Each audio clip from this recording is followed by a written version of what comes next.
They told me my land was the safest place for the overflow. That was the word they used. Safest. Like water needed somewhere soft to land. The third time it flooded, I realized they didn't mean safe for me. I live on 7 acres just outside of town. Most people only exit the highway for gas and a bathroom break. Nothing fancy. Rolling pasture, a split-rail fence I put up myself, a red shed that leans a little to the left because I misjudged the foundation one humid July afternoon. The land slopes gently downhill from the north, which used to be nothing but scrub trees and an abandoned soybean field. Then the field sold. A development company out of Raleigh bought it, scraped it clean, and within a year we had Harbor Point Commons. Big box stores. A chain pharmacy. One of those coffee places where they spell your name wrong even when it's 3 letters. Acres of asphalt. Everything squared off and leveled like the earth had been ironed flat. At first, I told myself it was progress. More jobs, more tax revenue. Maybe even a better grocery option than the one that thinks wilted lettuce is a suggestion. My neighbor Dale was thrilled. Property values are going to jump, he kept saying, like that was the only sentence he'd rehearsed. The first hard rain after construction finished, I didn't think much of it. Storms roll through here fast. The kind that turns the sky green for a minute and makes you stand on the porch counting seconds between lightning and thunder. I watched it from my kitchen window, coffee in hand, feeling almost cozy. Next morning, my lower pasture was wet. Not puddled. Wet. A sheen across the grass, like someone had laid a clear tarp over it. I shrugged it off. Ground saturated, I figured. New construction up the hill probably churned the soil. Second storm came 2 weeks later. Harder. Longer. I walked out in my boots after it passed, and they sank deeper than they ever had before. The grass near the north fence was gone. Not flattened. Gone. Washed clean off like a scalp shaved to the dirt. Mud streaked in long, deliberate lines that all pointed one direction. Down. Toward my shed. That's when something in my gut tightened. I followed the streaks uphill, step by step, boots making that sucking sound wet earth makes when it doesn't want to let go. At the property line, where my old fence meets the edge of their brand new parking lot, I stopped. There it was. A concrete channel. Fresh. Clean. Angled with precision. And at the end of it, a pipe wide enough to swallow a basketball, pointed straight at my land like it had a personal grudge. I just stood there a minute, rainwater still trickling out in a steady stream, listening to it hit my soil. You ever feel like you're watching someone reach into your wallet in slow motion, and everyone else is acting like it's normal? That's what it felt like. The third storm sealed it. No ambiguity. No coincidence. Sheets of water pouring down in a steady, unbroken flow, not wandering, not meandering, but directed. Engineered. Like someone had drawn an arrow on a blueprint and labeled it not our problem. My lower field turned into a shallow lake. I lost a section of fencing. The shed foundation started to soften on one corner.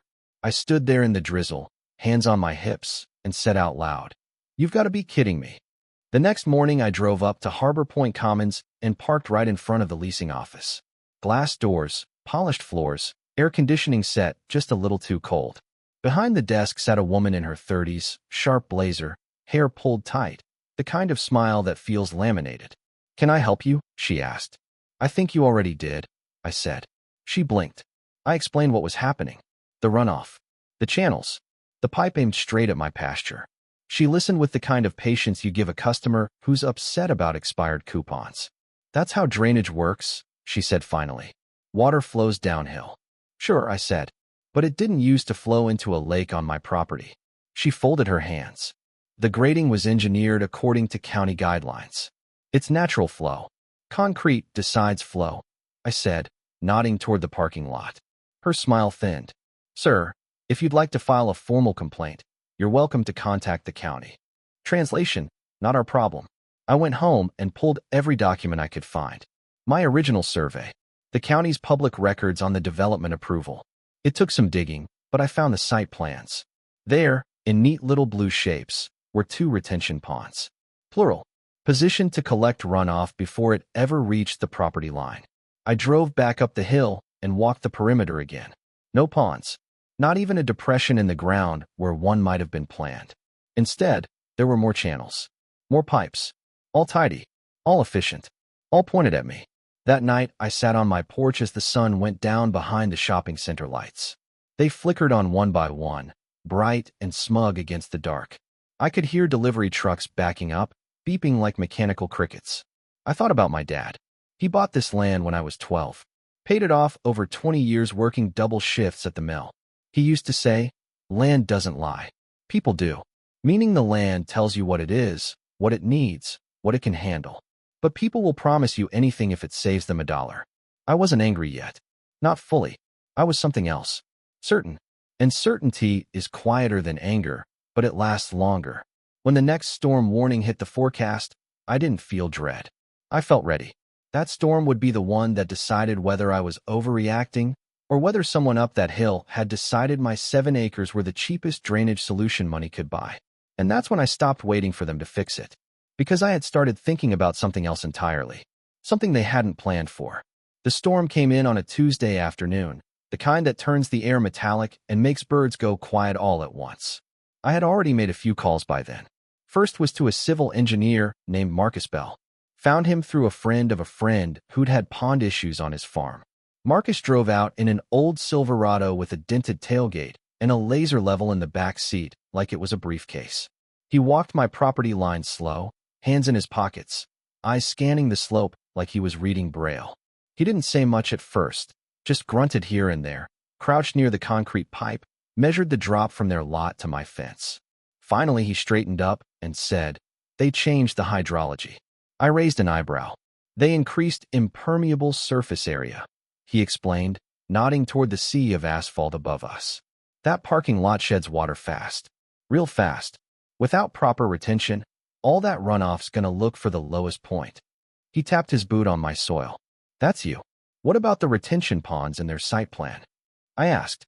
He looked at me, then back up the hill. "If those aren't built," he said carefully, "they're not in compliance." That word stuck. Compliance. Not accident. Not oversight. Compliance. I called the county environmental office next. Left a message.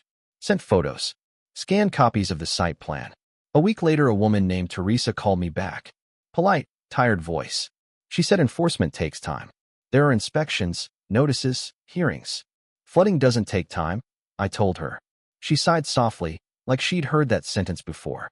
So while paperwork moved at government speed, the sky moved at its own. When the rain started that Tuesday, I stood at my north fence and watched. Within minutes, the channel up top began pouring. Not trickling. Pouring. A smooth, relentless sheet of water sliding off their lot and through that pipe like it had somewhere important to be. It hit my pasture and spread wide, swallowing the grass, inching toward the shed. By nightfall, it reached my driveway. I stood there in the dark with a flashlight, rain soaking through my jacket, and something inside me settled into place. If they were going to treat my land like a retention pond, I'd build one, but I wouldn't build it for them.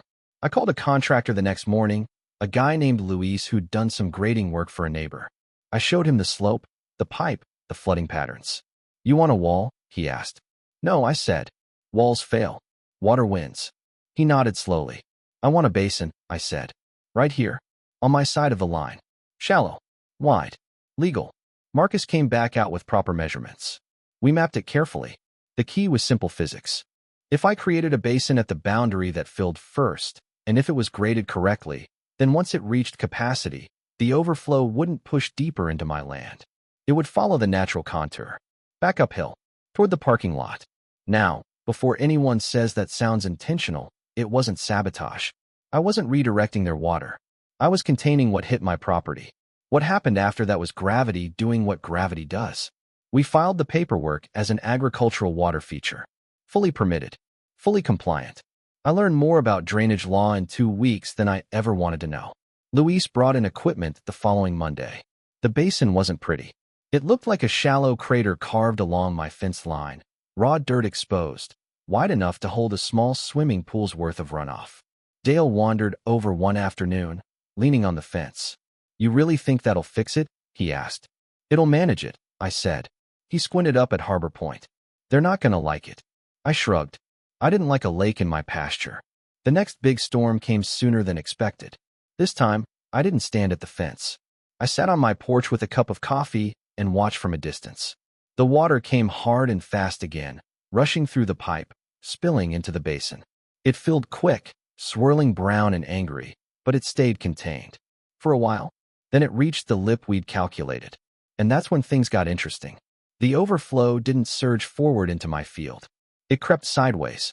Then slowly, almost politely, it began moving back uphill along the edge where their concrete met my soil. Not a tidal wave. Not dramatic. Just enough. By morning, I drove up to Harbor Point. There was water pooled near the loading docks behind the grocery store. Not deep, but inconvenient. A delivery truck was idling awkwardly, driver pacing with his hands on his hips. A couple employees were sweeping water away from the back door like that ever works. I parked and walked the lot. Near the dumpsters, puddles stretched wider than they should. A few customers stepping around them, muttering. My phone rang before I made it back home. It was the property manager. Her voice wasn't laminated anymore. Mr. Carter, she said tightly. We've noticed significant water accumulation near our service entrances. Our contractor believes it's related to a structure you built along the boundary. A basin, I corrected. Fully permitted. It's affecting our operations. I paused just long enough. I'm managing water on my property, I said. Same as you. Silence on the line. Water has nowhere to go, she snapped. That sounds familiar, I replied. She hung up. 2 days later, county inspectors showed up during another rain event. Teresa was there, raincoat hood pulled tight, clipboard in hand. They watched the water flow, measured levels, took photos of my basin, then of the pooling along the lot. One inspector asked, loud enough for everyone to hear, where are the retention ponds specified in the original plan? Nobody from Harbor Point answered. A week passed.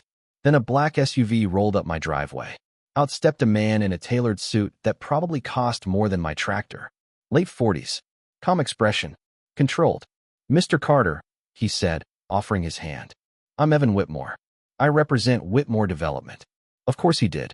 We stood near the basin, now dry under blue sky. I understand there have been some drainage concerns, he began smoothly. Concerns is one word, I said. He clasped his hands behind his back, studying the slope like Marcus had, but without the humility. The current drainage configuration was intended to be temporary during final construction phases, he said. Construction finished 6 months ago, I replied. I've got photos. He nodded once. Adjusted. Reworking the system would be costly. So is repairing my land, I said. He looked at me then, really looked. Measuring. What would resolve this for you, he asked. There it was. Not apology. Not admission. Transaction. I want water handled where it lands, I said. On your property. He offered compensation. A check to address inconvenience. I shook my head. He offered to maintain my basin for me. No. Then he mentioned a drainage easement. Legal access to direct overflow permanently across my land. I let him finish. Then I said, the basin stays. Any overflow past, it is your responsibility. And my field gets restored. Fully. His jaw tightened just slightly. You're aware this could become adversarial, he said softly. I looked up at Harbor Point, sunlight glinting off endless asphalt. It already is. Another storm warning rolled in that weekend. And for the first time since all this started, I think Evan Whitmore was the one checking the forecast. The storm hit on a Saturday. Of course it did. Weekends are when Harbor Point makes its money, families drifting in for bulk groceries, teenagers hovering around the smoothie place, retirees walking laps through air conditioning they don't have to pay for. The parking lot is usually a slow-moving organism, brake lights blinking like fireflies. That afternoon the sky went dark around 3. I was in my barn tightening a loose hinge when the first thunder rolled across the fields. Not sharp, deep, the kind that settles in your ribs. I didn't rush to the fence this time. I didn't need to. I already knew what the water would do. Still, I walked up there once the rain started, had pulled over my cap, boots sinking slightly in the softened ground. The pipe began its steady roar again, water shooting through with that same relentless confidence. It poured into the basin, churning mud into thick chocolate swirls. Within 20 minutes, the basin filled. Within 30, it reached the lip. And then gravity made its quiet decision. The overflow edged back toward the parking lot, thin at first, barely noticeable, slipping along the seam where their concrete met my dirt. But rain doesn't stop just because it's inconvenient. It kept coming. I drove up the hill around 5. The scene felt cinematic in a way I can't fully explain. Rain slanting sideways. Wind pushing shopping carts across asphalt.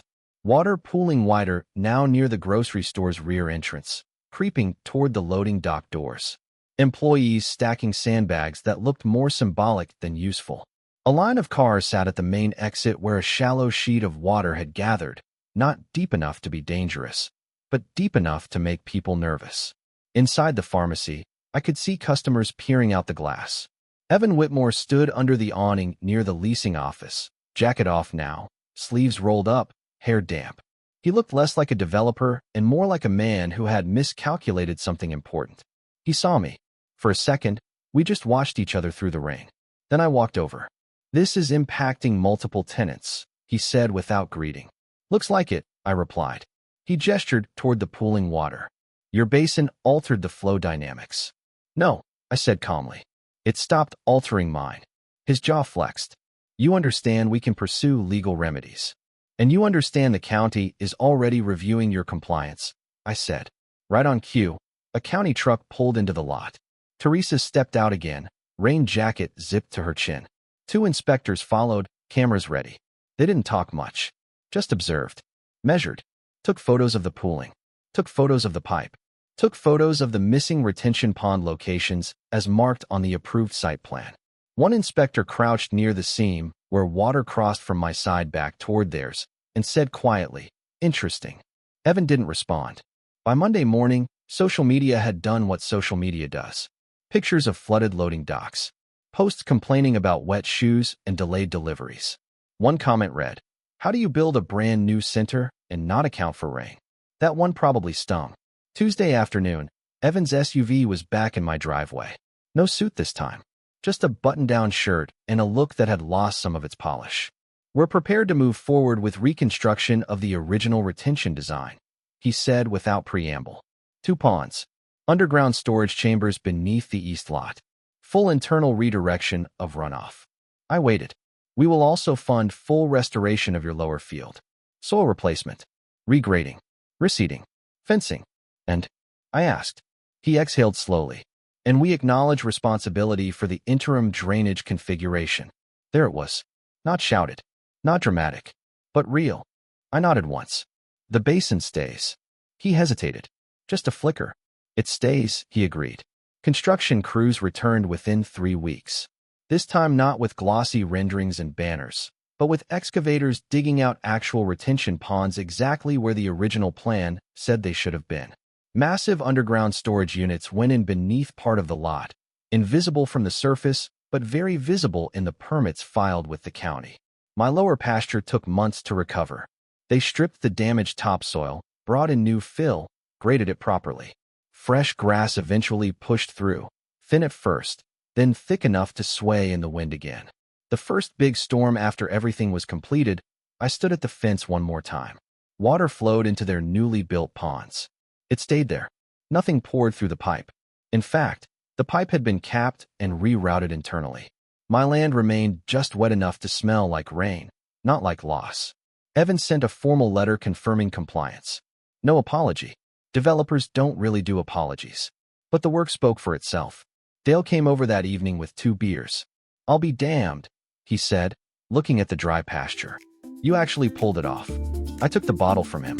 "Didn't pull anything," I said. "Just stopped letting it slide downhill." He laughed at that. "Here's the thing, though.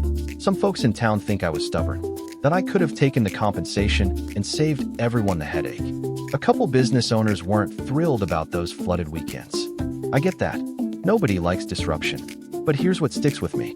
If I had taken the check, if I'd signed that easement, my land would have become a permanent solution to their shortcut. Quietly, legally. On paper it would have looked clean. And every heavy rain for the next 20 years would have reminded me that convenience beats principle when the price is right. I don't hate Harbor Point. I shop there sometimes. The coffee place still spells my name wrong. Life goes on. But now when it storms, I don't feel that knot in my stomach. I feel something steadier. This whole thing changed me more than I expected. It made me realize how easy it is for small concessions to become permanent losses. How often temporary really means until someone pushes back. Water follows the path of least resistance. So do people. And sometimes the only way to change the flow is to stop being the easy path. Now I'm curious what you think. Was I justified in building that basin knowing what it would do once it filled? Should I have taken the money and avoided the escalation? At what point does protecting your property become creating a problem for someone else? Drop your thoughts in the comments. I read more of them than you'd probably guess. And if you've ever had to stand your ground when it would have been easier not to, share that too. These stories matter. Hit like if you believe accountability shouldn't depend on who has the bigger parking lot. Subscribe if you want more real stories about ordinary people navigating messy situations where right and easy aren't the same thing. Because sometimes justice doesn't come from fighting harder. Sometimes it comes from understanding the flow and refusing to be the lowest point anymore.